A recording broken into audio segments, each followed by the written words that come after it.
The light gig trundled to a stop under the wooden archway at the entrance of the Double-A Ranch. The man driving it dropped the reins and turned to the woman next to him.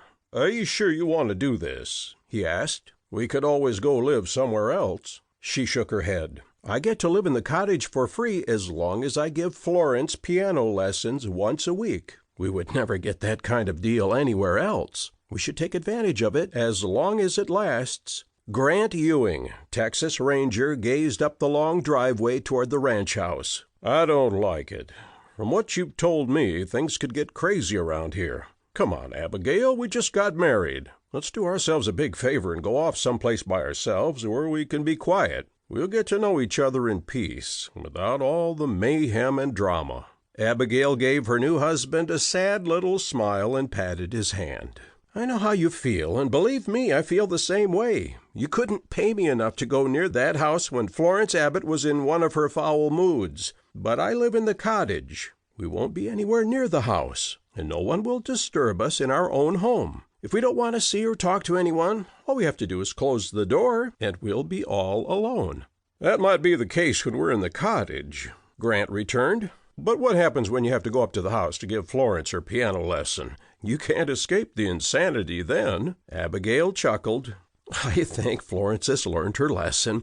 I think she'll be a different person now, after Bill Bailey saved her life. She thought he was a bloodthirsty killer. I think she understands now that she was blowing things out of proportion. I think she'll be much easier to deal with from now on." Grant made a face.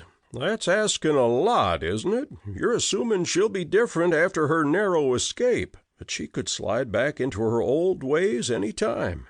"Do you know what?"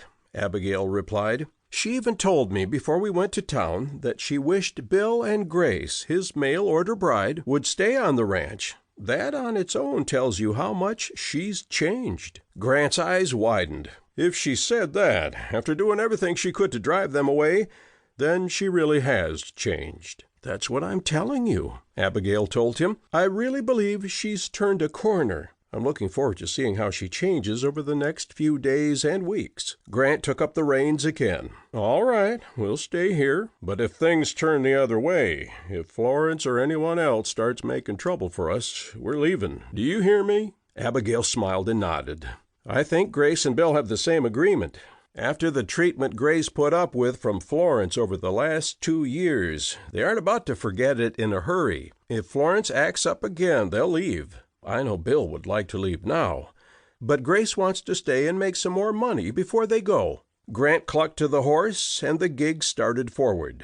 "Do they still plan to go homesteading out in the Rockies somewhere?" "That's right," Abigail replied. "Bill will finish breaking those mustangs running around west of the ranch. After that, they'll leave." Grant surveyed the ranch on either side of the gig.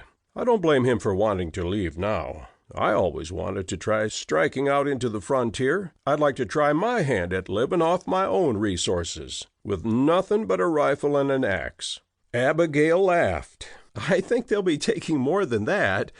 They'll have livestock and a wagon and a couple of horses, bales of barley meal and salt, a suckling pig. You can't just strike out into unknown territory and hope for the best, not with a new wife to look after."